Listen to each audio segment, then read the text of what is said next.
According to Islam हम मुसलमान नहीं रहते अगर हम अपने दिमाग का इस्तेमाल करते हैं इस्लाम में, तो इसलिए हम एक्स मुस्लिम हैं। पहलगाम अटैक हुआ है, इसमें हम धर्म पूछ करके मारा गया। उसने बोला कि शायद मुस्लिम नहीं है, उसने उसको गोली मार दी। सूरह तौबा की आयत नंबर 5 है, उसके अंदर सीधा सीधा लिखा हुआ है कि जब हुर्मत के 4 महीने गुजर जाएं उसके बाद काफिरों को आप जहाँ पाओ उन्हें कत्ल कर दो। लेडीज को छोड़ दिया गया और बच्चों को बिल्कुल बिल्कुल। औरतों का क्या करना है, उनको गुलाम बनाना है, उनसे शादी नहीं कर सकते, और जब दिल भर जाए तो आप उन्हें बेच सकते हैं।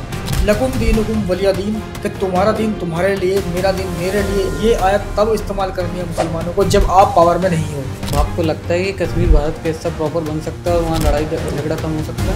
हमारे इंडिया में रहने वाले लोग भी मुसलमान, क्योंकि वहाँ मुसलमान ही हैं, और वो मुसलमान ये मानते हैं कि ये हम पाकिस्तान में रह रहे हैं, ये इंडिया नहीं।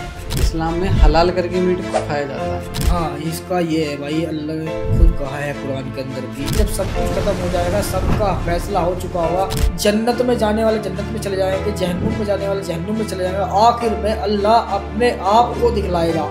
उसका सबसे पहला दिखाया जाएगा पिंडली का हिस्सा। तो पिंडली क्यों दिखाएगा? पिंडली दिखाने का मतलब यह सीधी सी बात है, लेडीज है। फिर हमारे दीन इस्लाम के सभी पात्र और घटनाएं काल्पनिक हैं, और नबी मोहम्मद सल्लल्लाहु अलैहि वसल्लम का जो कॉन्सेप्ट बताया है, इसका किसी भी जीवन या मृत्यु से कोई संबंध नहीं है।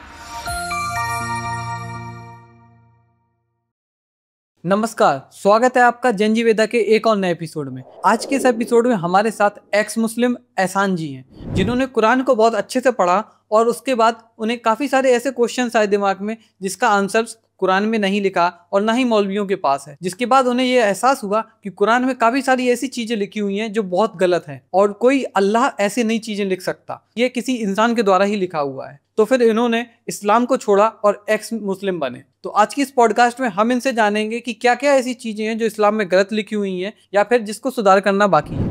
एहसान जी, आप यहाँ पॉडकास्ट में आए और अपना समय दिया, इसके लिए बहुत बहुत धन्यवाद आपका जी। तो सबसे पहले हम आपकी जर्नी के बारे में जानना चाहेंगे कि एक मुस्लिम इंसान एक्स मुस्लिम एहसान जी कैसे बने। जी, बहुत बहुत शुक्रिया आपका मुझे मौका दिया बोलने का। और जैसे कि आपने पूछा है मैं एक्स मुस्लिम कैसे बना, पहली बात तो यह है कि एक्स मुस्लिम की कोई हकीकत नहीं है इस्लाम के अंदर, ये एक बनाया हुआ लफ्ज़ है। मुल्ला मौलवियों के द्वारा भी कह सकते हैं, उन लोगों के द्वारा भी कह सकते हैं जो हमें बुरा समझते हैं। जैसे एक्स का मतलब होता है कि उसने इस्लाम को छोड़ दिया है, त्याग दिया है। हकीकत यह है कि हम लोग इस्लाम को नहीं छोड़ते, इस्लाम हमें छोड़ता है। और वो कैसे? कि अगर इस्लाम ये कह रहा है और कुरान भी कह रहा है अल्लाह के मुताबिक, ये है कि आपको इस्लाम के अंदर अपना दिमाग इस्तेमाल नहीं कर सकते। जैसे कि आपको कोई चीज़ समझ में नहीं आ रही तो आपका हक नहीं बनता कि आप उस पर शक करें, यानी आप पूछ नहीं सकते उसके बारे में। ये हुआ शक करना। अगर हमने शक कर दिया और आपको ये लगा कि भाई ये अजीब चीज़ें हैं और हम पूछने जाते हैं मुल्ला मौलवियों से, तो वो उसका जवाब नहीं देते। वो कहते हैं कि तुम इन चक्रों में मत पड़ो, आप गुमराह हो जाओगे। तो जब जवाब नहीं मिलते हैं तो इंसान ऑटोमेटिक एक कसम घूमता रहता है कि भाई इसका क्या करूं क्या करूं, अगर मैं इसमें शक करूंगा तो फंस जाऊंगा, मुसलमान नहीं रहूंगा। यानी अकॉर्डिंग टू इस्लाम हम मुसलमान नहीं रहते अगर हम अपने दिमाग का इस्तेमाल करते हैं इस्लाम में। जबकि अलिफ लाम मीम ज़ालिकल किताब, कि इस किताब के अंदर ज़रा सा भी शक करने की गुंजाइश नहीं है। अब आपके दिमाग में सवाल आते रहे, उसकी कोई हकीकत नहीं है, उसकी कोई वो नहीं है। जबकि पहले अल्लाह ने कह दिया कि इस किताब के अंदर कोई भी ज़र्रा बराबर शक की गुंजाइश नहीं है। तो जब अल्लाह ने लिखा है वो मान लो, बस वही मानना है जो उसमें लिखा हुआ है, जो उसका मतलब बनता है। तो अगर हम शक करते हैं तो फिर इस्लाम के मुताबिक हम मुसलमान नहीं रहते, हमने इस्लाम नहीं छोड़ा, तो इसलिए हम एक्स मुस्लिम हैं। तो इस्लाम ने आपको छोड़ा है इसलिए एक्स मुस्लिम जी। तो जैसे अभी हमारी ऑफ कैमरा चर्चा हो रही तो आपने बताया थी कि आपके ऊपर कई सारे अटैक भी हुए थे। मेरे ऊपर अब तक लगभग 5 अटैक हो चुके हैं। अटैक तो होती है, अटैक वो कह रहे थे इंग्लिश में, बाकी हमले बोलता हूँ मैं उन्हें। तो हमला सुनने में बड़ा अच्छा लगता है। तो सबसे पहला हुआ था मेरे घर पे ही, जब मैंने शुरुआत की थी, एक वीडियो डाली थी मैंने लगभग 15 मिनट की, इन सवालों को रख के वीडियो के अंदर अपना नंबर भी डाला था स्क्रीन पे। तो वो वीडियो डालते ही 2 दिन के बाद ही मोहल्ले पड़ोस के लोग 10-12 लोग आए थे। उन लोगों ने मुझ पर अटैक किया था, इस तरह से कहा था कि तू इस्लाम के खिलाफ बोल रहा है, गलत बोल रहा है, ऐसे मत बोल, वीडियो मत बना। मैंने कहा भाई मैंने कुछ सवाल थे वो मुल्ला मौलवियों से मस्जिदों में जाके पूछे हैं, मदरसों में पूछे हैं, उन्होंने जवाब नहीं दिए। तो जब जवाब नहीं दिए तो मैं वही वीडियो के माध्यम से पूछ रहा हूँ, जहाँ मैं नहीं जा सकता, हो सकता है मेरी वीडियो वहाँ पहुँच जाए और ऐसा कोई आदमी हो जो मेरे बातों के जवाब दे सकता है। तो मुझे कॉल करेगा, मुझे जवाब दे देगा, तो कोई दिक्कत नहीं है। लेकिन वो नहीं माने, उन्होंने मुझे मारा-पीटा और मैं 3 दिन तक लगभग बाहर रहा अपने गैर मुस्लिम दोस्त के पास, हिंदू भाई के पास। फिर मैं वापस आया, हमारे सलीम वास्तिक जी हैं, उनकी रहनुमाई में आप कुछ भी मान लीजिए, उन्हीं की वजह से सेफ हूँ आज भी मैं, उन्हीं की वजह से चल रहा है काम। तो ये था पहला।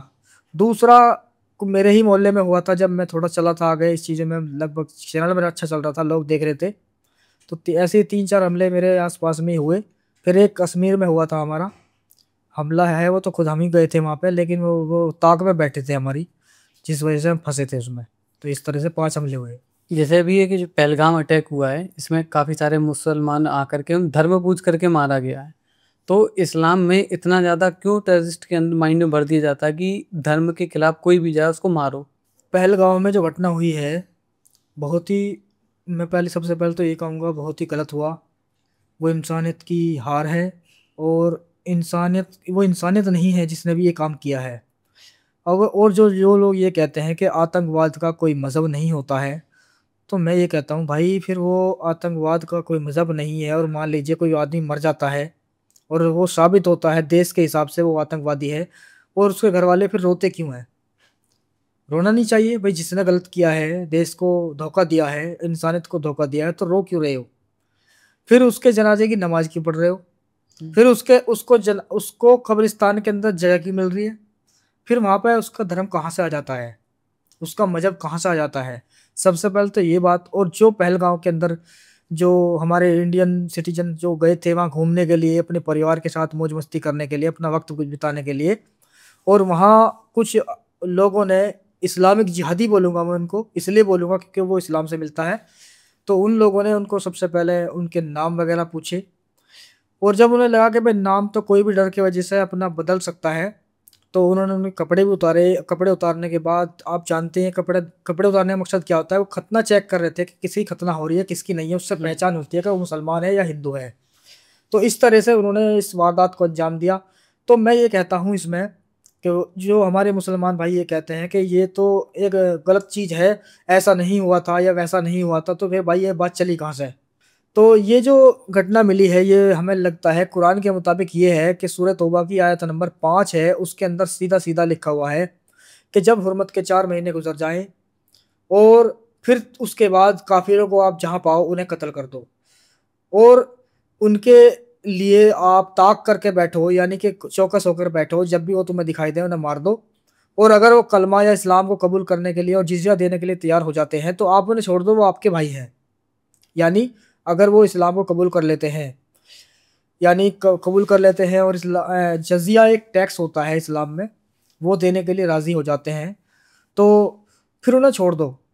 और नहीं मानते तो आप उन्हें जहाँ पाओ उन्हें कत्ल कर दो। और जैसे कि इस्लाम में कहा जाता है कि लकुम दीनुकुम वलिया दीन, कि तुम्हारा दीन तुम्हारे लिए, मेरा दीन मेरे लिए। ये आयत तब इस्तेमाल करनी है मुसलमानों को जब आप पावर में नहीं हो। यानी अगर आप कोई जिसकी पावर ज़्यादा है और इस्लाम के बारे में गलत कह रहा है, तो वो ये कहेंगे कि लकुम दीनुकुम वलिया दीन, कि तुम अपने दीन पर, हम अपने दीन पर, कि तुम अपने जगह पर सही हो, हम अपनी जगह पर सही हैं। लेकिन फिर जब वो अपनी पावर से ज़्यादा हो जाते हैं मुसलमान, तो फिर आती है सूरह तौबा की आयत नंबर 5 कि अब तुम जहाँ उन्हें पाओ काफिरों को, वहाँ पे उन्हें कत्ल कर दो। ताकि उन पर ये भी साबित हो रहा है इस सूरत से, इस आयत से ये भी साबित होता है कि यानी उनको डराना भी है, डराया जाएगा तब वो इस्लाम को कबूल करेंगे। और जो नहीं करते तो मार दो, करते हैं तो वो तुम्हारे भाई हैं। तो मतलब तो यही हुआ ना। तो वहाँ से पे जो घटना हुई पहलगाम के अंदर, वो साबित करती है कि ये इसके मुताबिक हुई है। भाई अगर नहीं होती तो फिर वो मुसलमान का धर्म की पूछ रहे हैं, नाम की पूछ रहे हैं, खतना क्यों चेक कर रहे हैं? फिर तो आके सीधे मारते ना सब। सीधी सी बात है, अगर किसी की दुश्मनी है या उसको डर ही फैलाना है किसी को, तो सीधी सी आए, कोई भी है उसमें, मुसलमान हो या हिंदू हो, कोई भी, वो ताबड़ तोड़ा के मार के चले जाएंगे ताकि देश में डर का माहौल पैदा हो। और साथ ही साथ लेडीज को छोड़ दिया गया और बच्चों को छोड़ बिल्कुल दिया बिल्कुल यही चीज़ है। वो इसलिए छोड़ दिया, मैं बताऊंगा कि नबी मोहम्मद सल्लल्लाहु अलैहि वसल्लम की तालीम है, कुरान भी कहती है कि आप इनकी औरतों को जब आप जंग करते हैं अपने हक के लिए, यानी इस्लाम के हिसाब से आप जंग करते हैं, तो और जो माले गनीमत में आपको मिलेगा हिस्सा क्या मिलेगा, चाहे औरत हो, चाहे बच्चे हों, चाहे उनके पैसा हो, कुछ भी हो। वो औरतों का क्या करना है, उनको गुलाम बनाना है, उनसे शादी नहीं कर सकते।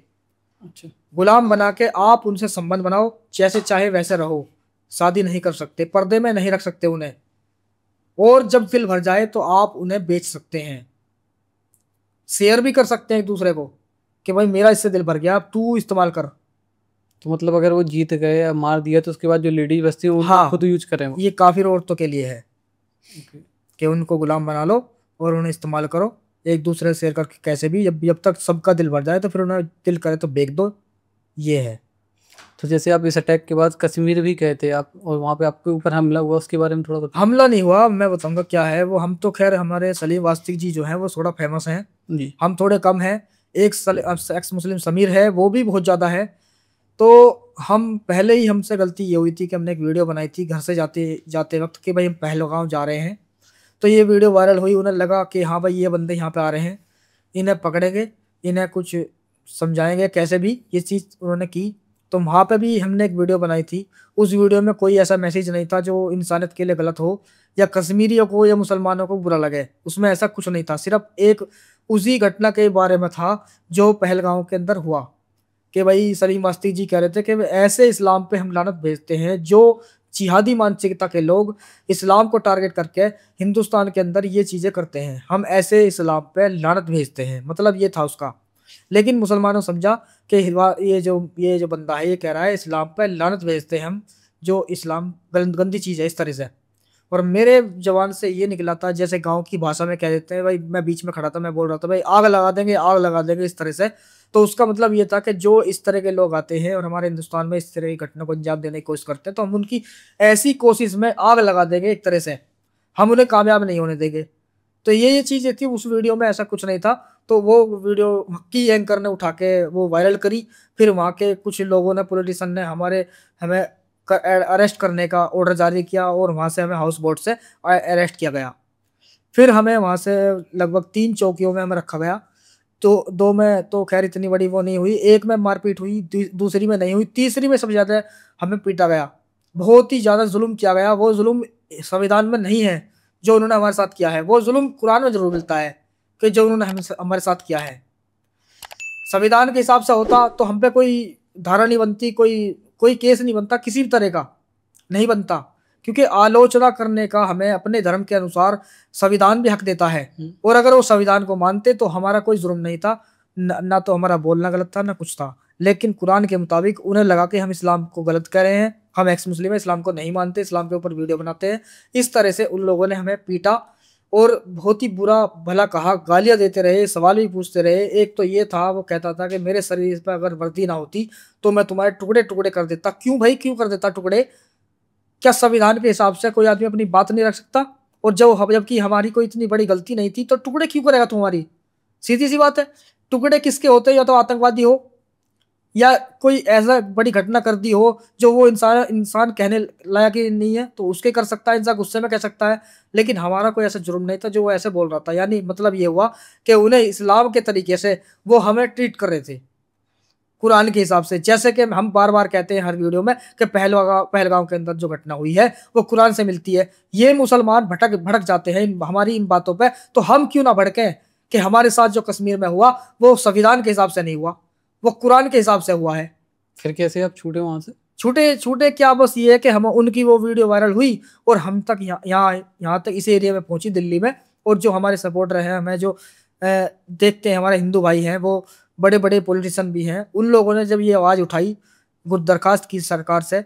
और हमारे एक नरसिंहानंद महाराज जी हैं डासना देवी मंदिर के, उन्होंने एक वीडियो बना के डाली और लोगों को पता करा, सबने कॉल किया वहाँ पे। जब उन्होंने ये लगा कि हाँ भाई ये मामूली बंदे नहीं है, इनके पीछे लोग हैं, तो उन्होंने फिर हमें छोड़ा।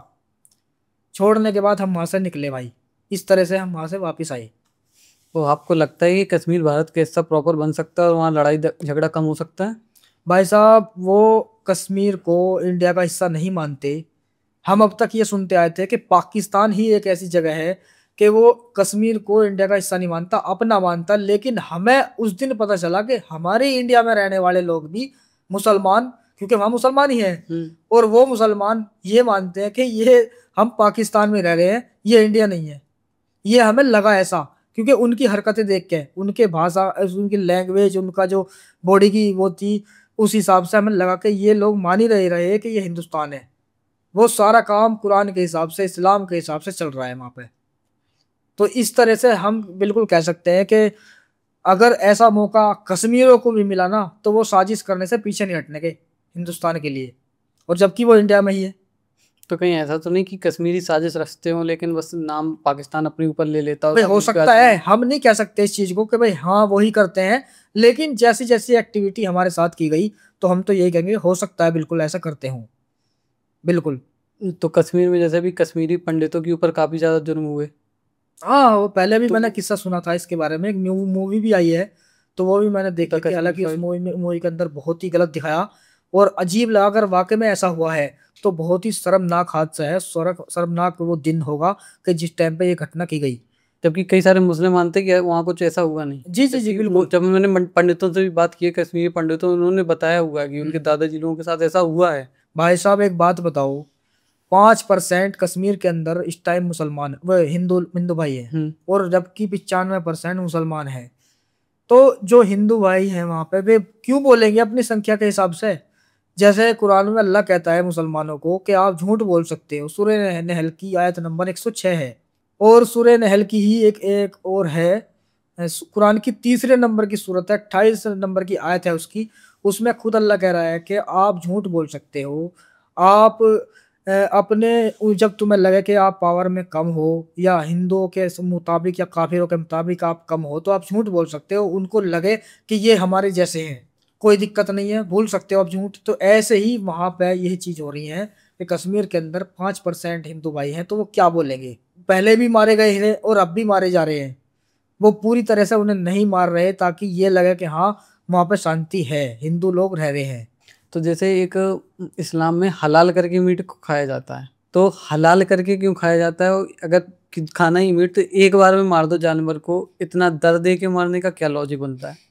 हाँ, इसका ये है भाई, अल्लाह ने खुद कहा है कुरान के अंदर भी, जिस जानवर पे, जो जानवर हमने हलाल किए हैं उन 4 जानवरों का, बाकी जो और चीजें हैं वो भी इन लोगों ने हदीस के एतबार से अपने फायदे के लिए, मुल्ला मौलवियों ने वो चीजें अपनाई हुई हैं कि अगर किसी चीज को, मान लीजिए कोई किसी को बकरा खाना है और बकरा उसे अच्छा लग रहा है, तो उसने उसको हलाल कर लिया। कुरान में 4 जानवरों का किसका नाम आया? बकरा, वो दुम्बा, गाय, और तुम्हारा 2 और हैं।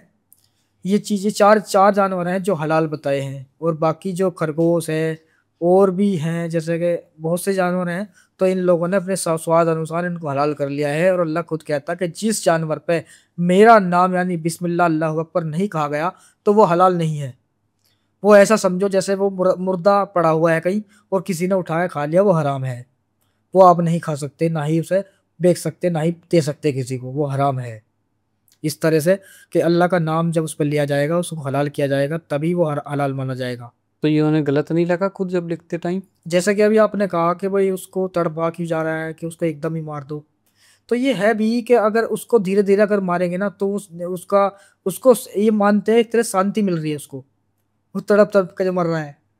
तो और छुरी जो मारी जाती है यहाँ से यहाँ तक ऐसा मारी जाती है, ये जो हिस्सा होता है ये बहुत नाजुक होता है, ये तड़पने वाली चीज होती है, जो अगर मार लग जाए गलती से भी तो आदमी बहुत तड़पता है। कोई भी चीज है तो यहाँ पे मारा जाता है ताकि खून सारा बह जाए और वो सुन पड़ जाए शरीर। ये खुद क्या करते हैं इस काम को, नबी मोहम्मद सल्लल्लाहु अलैहि वसल्लम की सुन्नत भी है ये, कि अगर आप इस तरह से हलाल करोगे तो जानवर को बड़ी शांति मिलेगी, उसकी सीधी उसकी आत्मा जन्नत जाएगी। अच्छा, इसलिए करते हैं, उन्होंने गलत पढ़ा दिया गया तो वो गलत मान भी रहे। जी जी जी, बिल्कुल वही चीज है जो उन्हें पढ़ाया गया है, उस पर अमल कर रहे हैं मुसलमान, जो हमारे कचरे मुसलमान बोलूंगा उनको मैं, जिनको इल्म तो है लेकिन वो इल्म नहीं है जो सच्चा इस्लाम है, और हमें वो बुरा इसलिए मानते हैं कि हम सच्चाई बता रहे हैं बैठे हुए। कोई इंसान को भी अगर ऐसे काटा जाए या ऐसे माना जाए तो उसको कितना तकलीफ होगी, तो जी जानवर जी, को तो बिल्कुल होगी। तकलीफ होती है। और बहुत सी चीजें आप देखते हैं सोशल मीडिया पे, ऐसी वीडियो भी वायरल करते हैं जो जानवरों की आंखों से आंसू भी बहते हैं भाई, जबकि जानवर रोता नहीं है, फिर उस टाइम पे क्यों रोता है वो?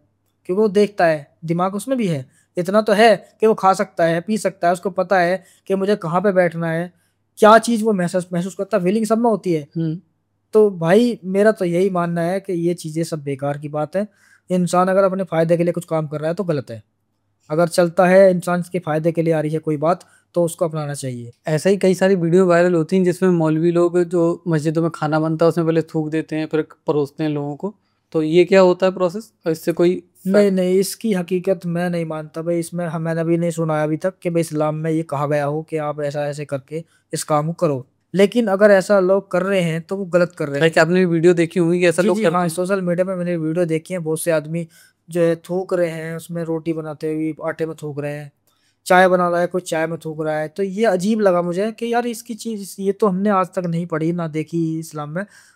अच्छा, एक चीज और मिलती है हमें हकीकत इस्लाम की। जब बच्चा पैदा होता है तो ये कहा जाता है हदीसों के एतबार से कि अगर बच्चे को किसी बेहतरीन अल्लाह वाले के जब मुंह का चबाया हुआ खाना उस बच्चे को खिलाया जाए तो बच्चा नेक बनता है।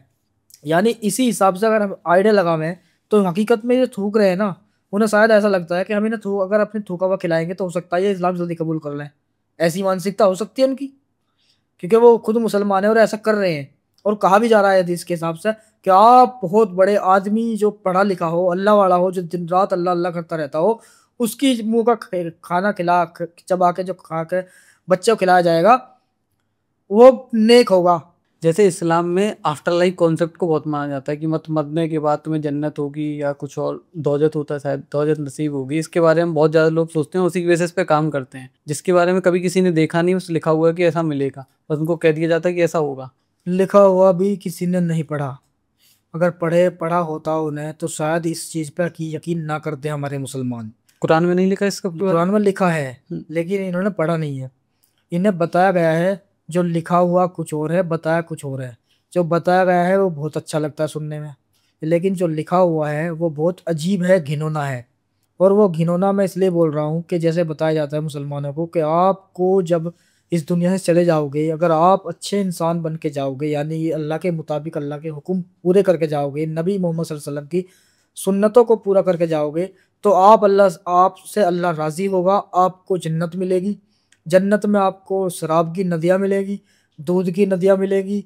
और अच्छा, सबसे बेहतरीन उस जन्नत का इनाम ये है कि आपको 72 हूरें मिलेगी। हूरें भी कैसी होंगी कि वो 100 जोड़े पहनेंगी और फिर भी नंगी होंगी, यानी सब कुछ उनका दिखाई देगा। 100 जोड़े पहनने के बाद भी वो सब कुछ दिखाई देगा, फिर पहनने का फ़ायदा क्या? दूसरी बात तो ये सवाल मेरा है कि वो पहनने का फ़ायदा क्या? फिर जब वो 100 जोड़े पहनेंगे और फिर भी नंगी होंगी और उनका सब कुछ दिखाई देगा, यहाँ तक के शरीर भी दिखाई देगा। और शरीर के अंदर जो हड्डियाँ हैं और हड्डियों के अंदर जो एक वो होता है गूदा, वो भी दिखाई देगा। तो इस तरह की वो हूर होगी। अगर मान लीजिए आप हो और आपके सामने कोई ऐसा सूखा सा आदमी आ जाए, खाली चलो कंकाल भी नहीं आ रहा उसका, और इतनी बुरी सूरत हो चुकी है उसकी सूखने की वजह से, तो आप ऑटोमेटिक डर जाओगे। और ऐसी ही इस तरह की हूर बताई है कि जब वो तुम्हारे सामने आएगी तो आप अपने होश खो दोगे। ये भी कहा गया कि अपने होश खो दोगे, लेकिन उसका इन्होंने अलग मतलब निकाला कि होश खोने का मतलब ये है कि वो इतनी खूबसूरत होगी कि आप बेहोश हो जाओगे। अगर हम इसको अंदाजा लगावें यार, जिस जिस औरत को हम देखेंगे और 100 जोड़े पहनेगी, जोड़ों का तो मतलब ही खत्म होगा कि सब कुछ उसका दिखाई दे रहा होगा, अजीब लगेगी वो, तो कैसे इंसान उस चीज़ से राजी हो सकता है? और दूसरी बात मेरी जो इसमें वो है बात कि यार अगर इंसान को पहली बात तो जो चीज़ चाहिए वो मरने से पहले चाहिए, क्योंकि हमें अगर कुदरत ने बनाया है या अल्लाह ने बनाया है तो हमें हमारे पीछे परिवार जोड़ा है, बच्चे दिए हैं, बीवी दी है, बहन दी है, बेटे दिए हैं, इनकी जिम्मेदारियां दी हैं। और जो चीज़ हमें चाहिए वो हमें मरने के बाद मिल रही है, तो उसका फ़ायदा क्या? पता नहीं वो मिलेगी भी कि नहीं। नहीं नहीं, मान लो अगर मिल भी रही है तो मरने के बाद ही मिल रही है, तो फ़ायदा क्या उसका? फ़ायदा तब मानते हैं मरने के बाद कि एक जन्नत में पूरा परिवार रहता, कि हंसी खुशी रहते, एक दूसरे के साथ बोलते खेलते उठते सब कुछ करते। लेकिन ये कहा गया कि कुरान में भी अल्लाह ने कहता है कि हम एक जो जन्नती होगा उसको एक ही जन्नत मिलेगी। यानी परिवार में अगर 5 आदमी हैं, पांचों को जन्नत मिलती है, तो एक आदमी को एक ही जन्नत मिलेगी, यानी अलग अलग रहेंगे सब। तो फायदा क्या फिर ऐसो आराम का कि जहाँ वो अकेला रहेगा, उसका कोई साथ देने वाला नहीं, बोलने वाला नहीं, बस उन नज़ारों को देखते रहो और खुश होते रहो। इस तरह की बातें हैं। 70 हूर मिलेंगी और 70 साल तक एक एक हूर के साथ आप सेक्स संबंध बनाते रहोगे। मसलन कि आपके फादर का दिल कर आया कि मुझे अपने बेटे से मिल के आना है। अब वो जाएगा जी, जा रहा है मिलने के लिए। वहाँ गेट पे पहुंचेगा तो जो वहाँ का दरोगा है, जन्नत का दरोगा का नाम रिजवान है, तो वो बोलेगा कि भाई क्या बात है कि तुम, मैं अपने बेटे से मिलने आया हूँ। कि भाई बेटे से नहीं मिल सकता, क्योंकि वो सुहूर के साथ लगा हुआ है, डिंग डोंग कर रहा है, और 70 साल तक वो लगा रहेगा। तुझे मौका नहीं मिलेगा अभी वो बात करने का, तो बाद में आना। अब वो चला जाएगा। फिर वो जो 70 साल खत्म होंगे, उसके होश मिलेगा उसे इस चीज से। उसके बेटे को अकल आएगी कि सोचे भाई देखो घूम के बाहर को, तो उस फरिश्ता उसे बताएगा कि तुम्हारे जो अब्बा थे वो आए थे मिलने के लिए। अब वो दौड़ा दौड़ा जाएगा अब्बा की जन्नत में कि भाई अब्बा से मिल लूँ।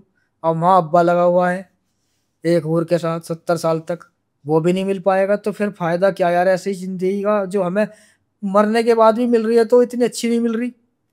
एक आदमी एक जन्नत में रह रहा है, कितनी अजीब बात लगती सुनने पर। फिर ये कहा गया कि जब सब कुछ खत्म हो जाएगा, सबका फैसला हो चुका होगा, जन्नत में जाने वाले जन्नत में चले जाएंगे, जहन्नुम में जाने वाले जहन्नुम में चले जाएंगे। आखिर में अल्लाह अपने आप को दिखलाएगा इंसान को कि अल्लाह कैसा है।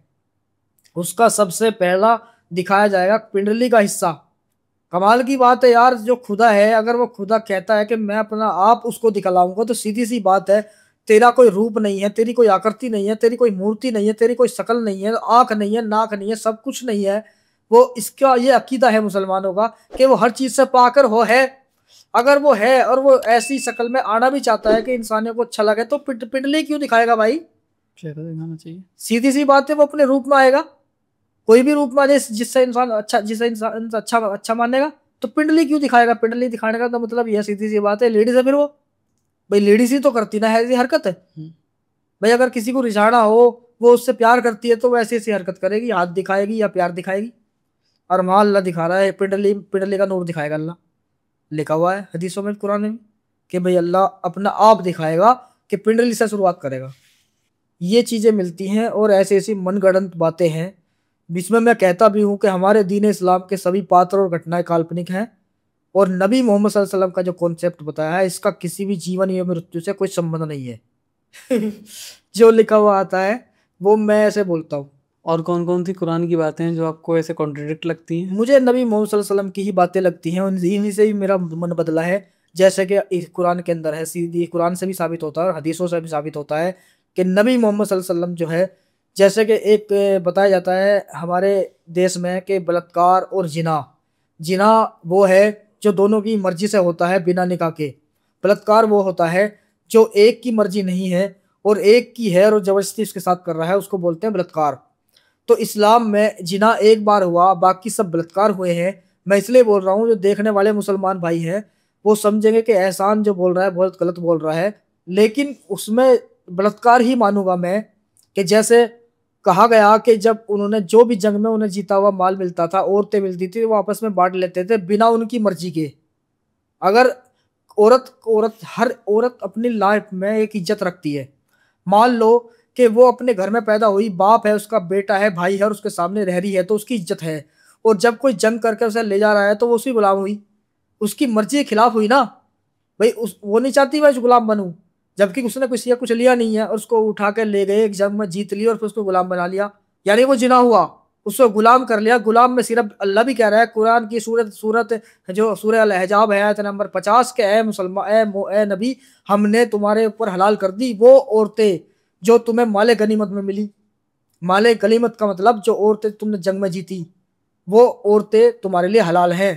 आप उनके साथ संबंध बना सकते हो, सेक्स कर सकते हो, मामा की लड़की, चाचा की लड़की, फूफी की लड़की, ये तुम पे हलाल है। और वो औरतें ईमान वाली, यानी जो किसी और की बीवियां हैं और वो कहे वो अपने आप को सौंपना चाहे नबी मोहम्मद को एक रात के लिए या कैसे भी, तो उनका शोहर उन्हें रोक नहीं सकता। ए नबी, ये तुम्हारे लिए खास तोहफा है, खास खास इनाम है तुम्हारे लिए, नबी के लिए है ये, कि ताकि तुम्हें औरतों की कोई तंगी ना हो। कितनी अजीब बात है ये कि एक नबी ऐसा कैसे हो सकता है, जबकि पैगंबर जो होता है वो होता है अच्छाई लाने वाला, बुराई को मिटाने वाला।